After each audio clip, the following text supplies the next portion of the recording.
Hey guys, welcome back to my channel. This is going to be my 1 year on YouTube video. I am very rapidly approaching the year anniversary of when I first posted my first ever YouTube video, and I've rewatched it today and have to say, even though that was only a year ago, I've changed so much as a person since then and the cringe was real. Today this video is going to be a little bit of an informative video more than anything, just for anybody out there who is hoping to start a YouTube channel in 2022 and wants a little bit of a more realistic view of how it actually is to start a YouTube channel. Some of the things that people who do these types of videos don't really go into detail about, and basically just the struggles of growing a channel from scratch.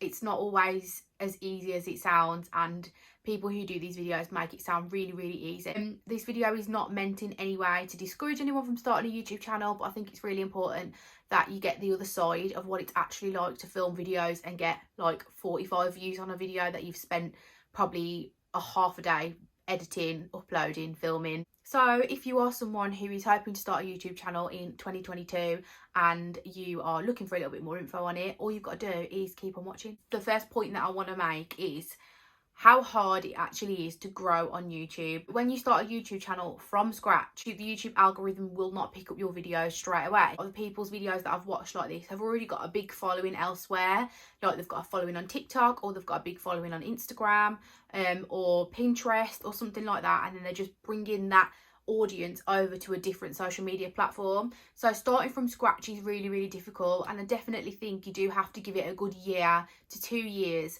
before you actually start to see that following and that community grow on your channel. That's in no way saying that you're not going to come onto YouTube and one of your videos blows up and does really well, but I think it's important to be realistic. You do want to start a YouTube channel, to just make it very clear blowing up on YouTube is a lot more difficult than it is on, say, TikTok for example, or Instagram. I think it's really important to not come into this YouTube space with the expectation that your videos are just going to blow up straight away and you're going to gain thousands of followers within the first like 3 months of you being on there.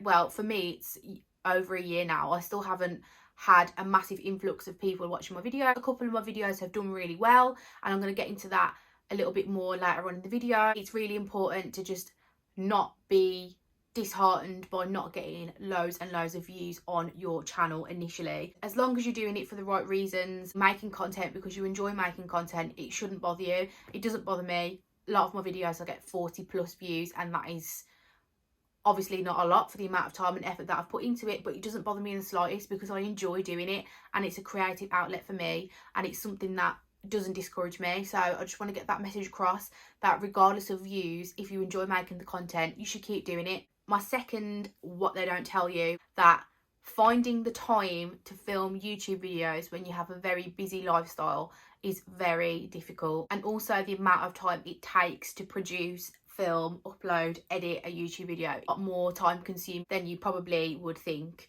So I work a full-time job, which is standard 9 to 5 office job. Finding the time to film a YouTube video is always really difficult. So on the days where I can finish slightly earlier, those are the days where I try and film my content. Last year I didn't manage to film a video every week and upload and edit it every week. Obviously life gets in the way, and that's absolutely fine.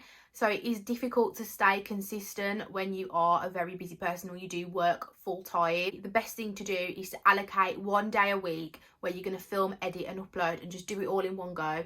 Tuesdays are my day for that. I stay up till 11, 12 o'clock on a Tuesday night filming, editing, uploading. For the rest of the week I think about what I'm going to potentially do for next week's video. So if that means I'm going to do a haul, or I'm going to do a testing makeup video or anything like that, I'll plan my video for the next 7 days. For the next Tuesday, a bit of an idea of what you're going to film for your next video. Now that isn't always the case. There's been a lot of times where I filmed a video very last minute and I've thought of something like literally last minute and I've planned it 10 minutes before I filmed it, and to be honest, those videos don't ever really seem to do very well. So I think it's really important that you plan your video, write it all down on paper, plan it out in stages of what you're going to say, what products you need for it, or what kind of things that you need to edit into the video. So for example, if you are doing a haul video, like it's important to film cutaways and try on clips because they're the kind of videos that people are searching for now. Really important to know that it is very full on, and it is going to take near enough the whole of one of your evenings, or even more if you're going to film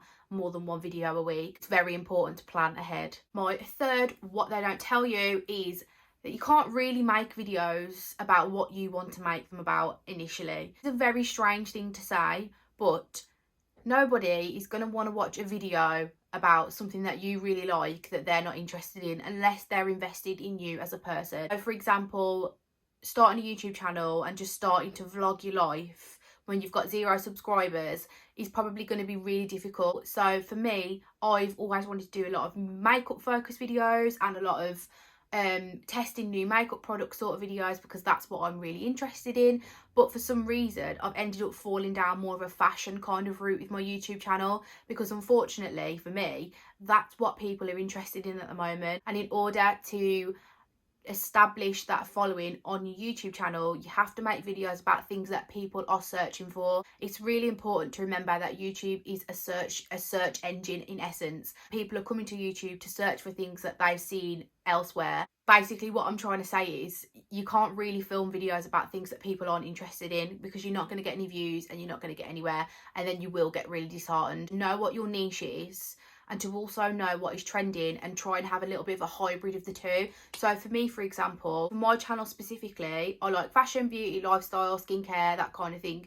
So I knew that fashion is really trending on YouTube at the moment. Haul videos, try on videos. I sort of spotted a little bit of a gap in the market on YouTube for petite fashion. There's not many petite fashion influencers on YouTube, and as someone who does tend to buy petite clothing, I decided to do a video about finding petite jeans that were in a specific trend, and that video has been my best performing video on my channel so far. I think it's got over 10,000 views now. It's done really well, and yeah, I just happened to catch the trend just at the right time. I'll link this video in my description box if you're not sure what I'm talking about, so that you are on YouTube's algorithm and your videos are getting suggested by people who watch similar channels. Once you have established that following and that sort of dedication, a lot of people do talk about when they have got an established following on YouTube, by all means you can make whatever video you want then.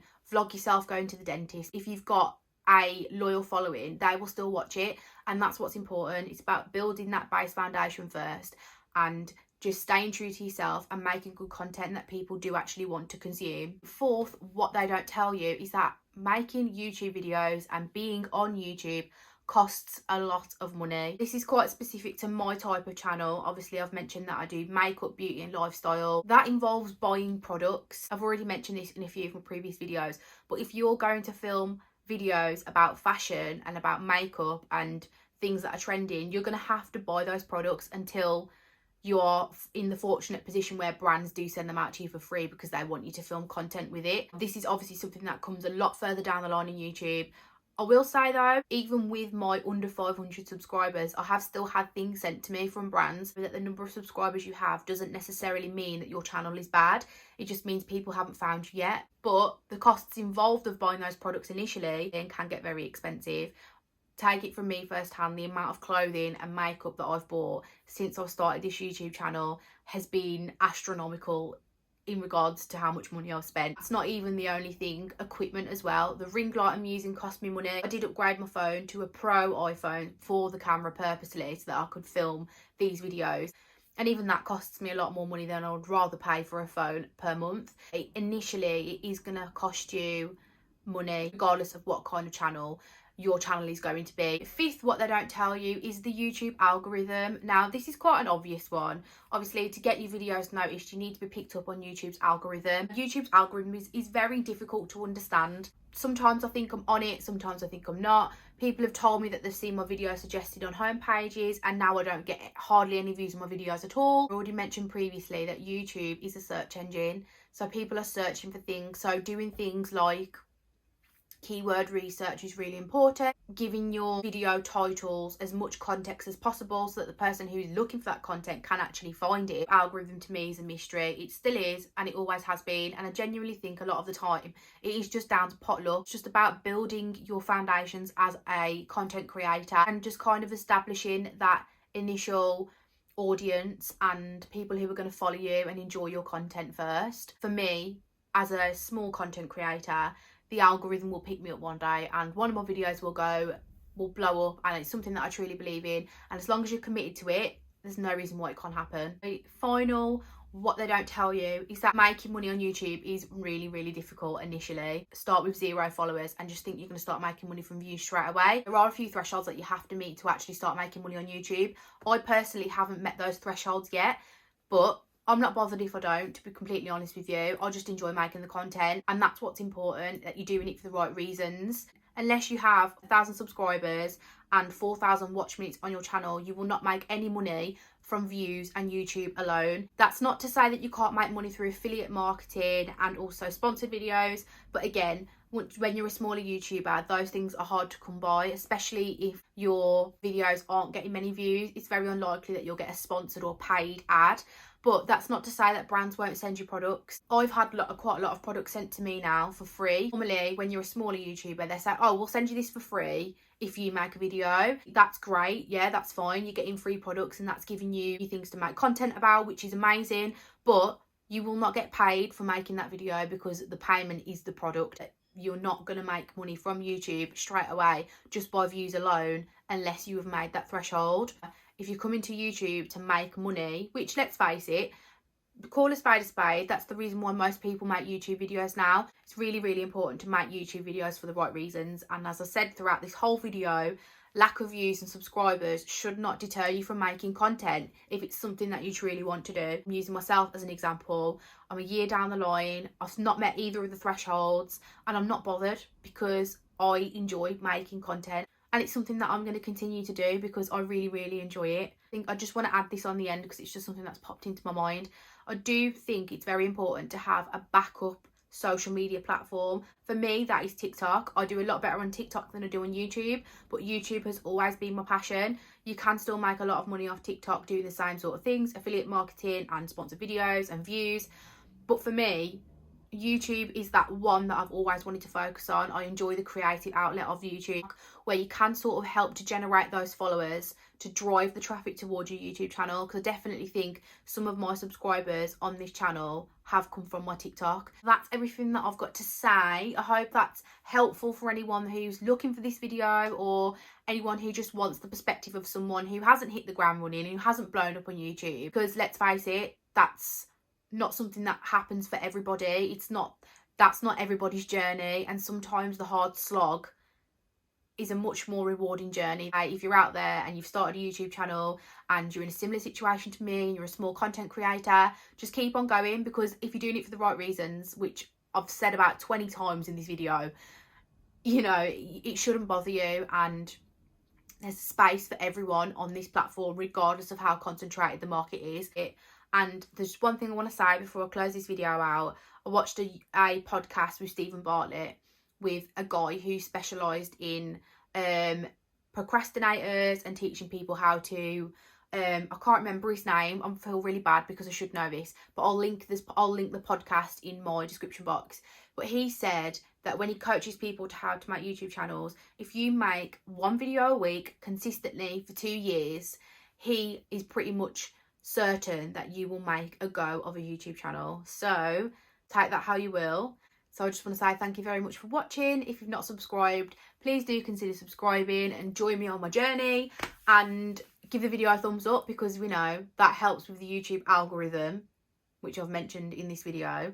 And yeah, do whatever you need to do. Leave a comment, subscribe, like, all that jazz. And I will see you in my next video. Thank you so much for watching.